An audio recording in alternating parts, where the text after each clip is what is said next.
There is a number written down about you in a bank that you have never been shown. It decides whether a human being answers the phone. It decides whether the word no arrives as a letter or as a conversation. And it is not a measure of how much money you have.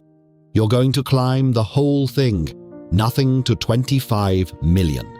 And at every rung, a bank will tell you, in its own published words, what it thinks you're worth. 10 stages, every threshold real, every one on a bank's own website right now. By the last one, you'll know what the number actually measures. And it isn't you. You have nothing. Not much, nothing. You'd assume the answer is simply no. It isn't. 9 institutions are required by law to offer you a basic bank account. But read what one is. The rules don't say the bank may decline you an overdraft. They say a credit institution must not provide an overdraft facility. Not discretion, prohibition. No overdraft, no checkbook. At Nationwide, no interest either. And then the detail that tells you everything. At Lloyd's, you cannot apply for it. Neither at NatWest, whose foundation account says it plainly, you can't apply directly for this current account. You're offered it after you've applied for a real one and been turned down. The basic account isn't a product. It's what's left when you fail. About 1 in 10 people who apply are refused even that. 900,000 British adults have no current account at all. At stage 1, the bank isn't charging you. It's declining to be interested. You open an account, now you're worth something. Because now you can be lent to. 21% of British adults, 11.3 million people, have less than £1,000 to reach for in an emergency, which means at some point in the month, a great many of them go under. In 2020, the regulator did something radical. It banned fixed overdraft fees, banned charging more for an unarranged overdraft than an arranged one, and forced every bank onto a single annual rate. Its own chief executive said the cost of slipping £100 overdrawn should fall from £5 a day to under 20 pence. So the banks competed. Here's where they landed. Barclays, 35%. NatWest, 39.49. HSBC, 39.9. Santander, 39.94. 4 banks, 4 independent decisions, all just under 40. Note that number. You're going to want it later. You start saving, and the tone changes. The bank begins offering you rewards. Look closely at what it's rewarding. Santander Edge, £3 a month, 1% cash back on bills, capped at 10.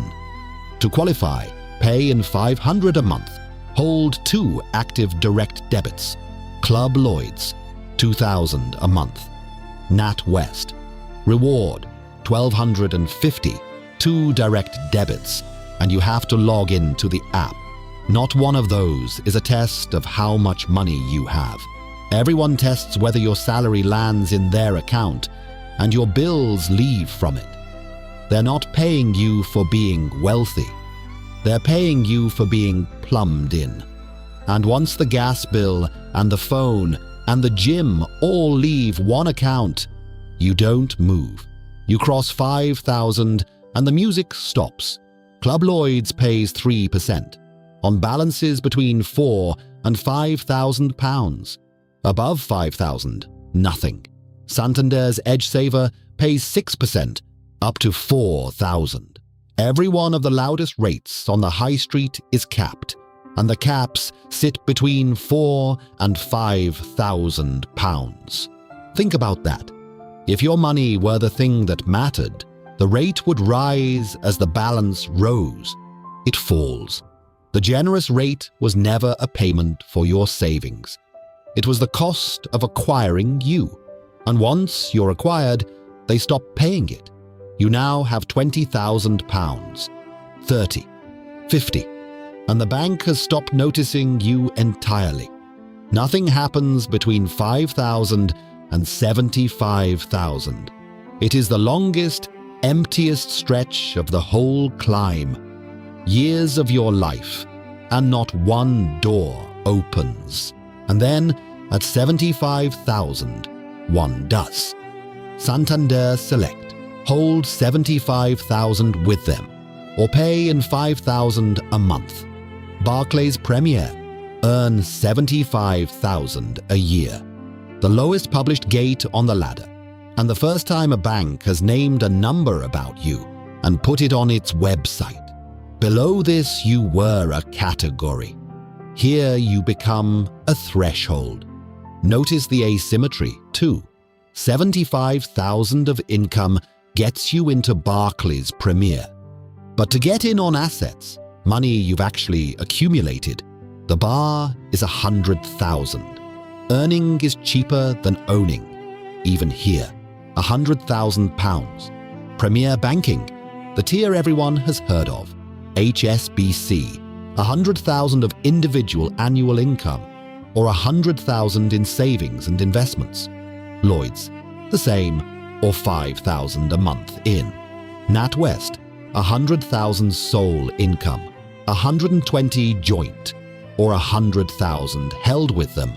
Or NatWest publishes a third route in.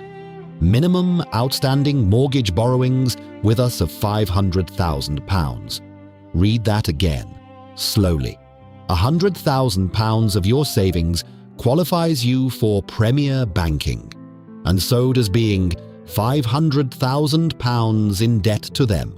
Those two people, one with 100,000 in the bank, one owing £500,000, walk through the same door, same relationship manager, same number to call, because the bank is not asking how much money you have.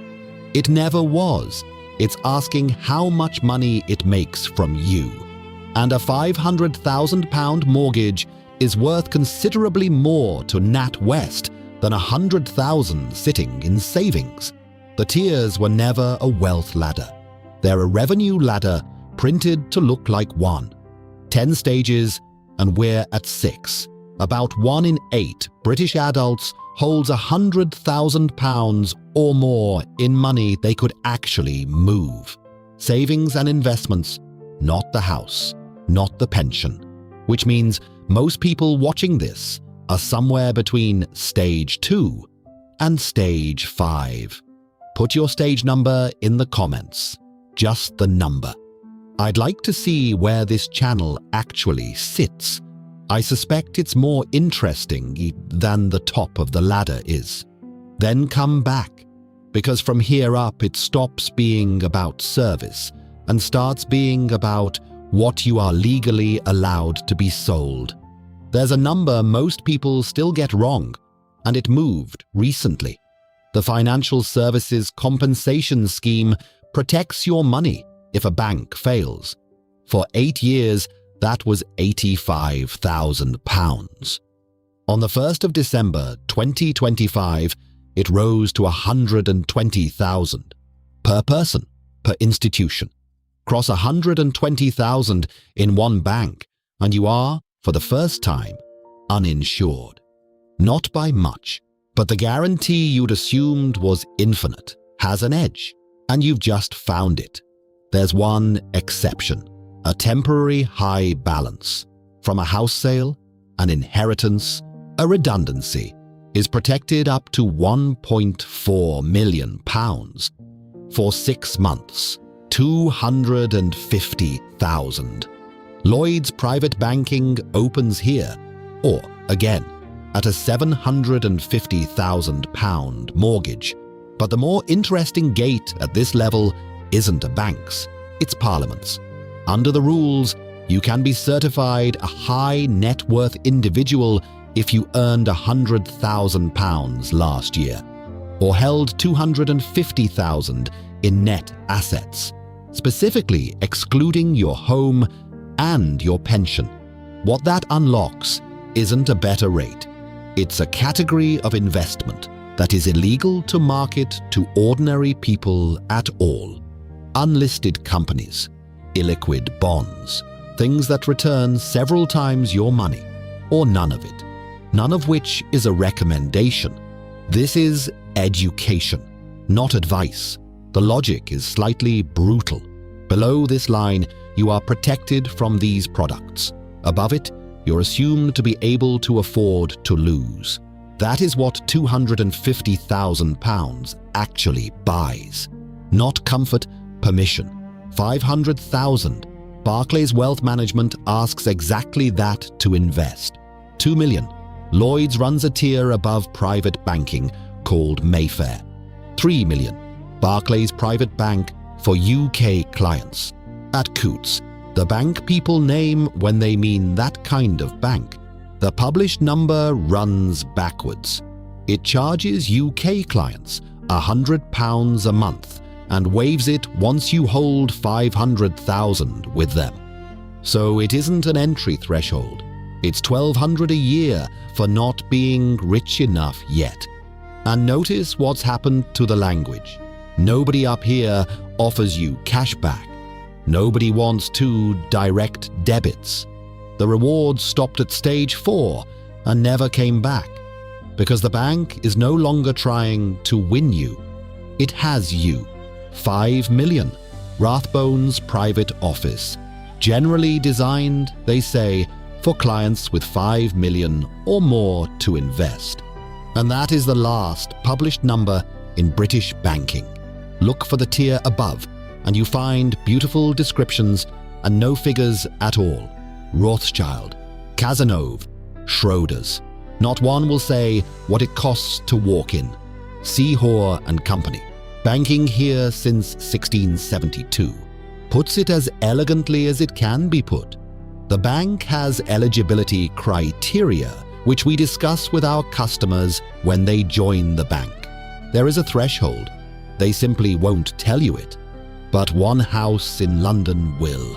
City Private Bank, American, operating here through a London branch authorized by the Bank of England, publishes its bar quite openly. $10 million. Not pounds, dollars. Because at the top of this ladder, the numbers don't stop. They change currency. The last published threshold you can reach in Britain isn't British at all. And at the summit, the numbers stop altogether, because a threshold is something you have to clear, and at £25 million, nobody is checking whether you clear it. They're checking whether you'll come. The number was never a measure of your money. From the first rung to the last, it measured one thing: what you are worth to them. At nothing, you were a legal obligation. At 40,000, an acquisition cost already paid. At $500,000 in debt, you were premier. And at the top, you stopped being a customer and became a prospect. The ladder was never yours. You were only ever climbing theirs.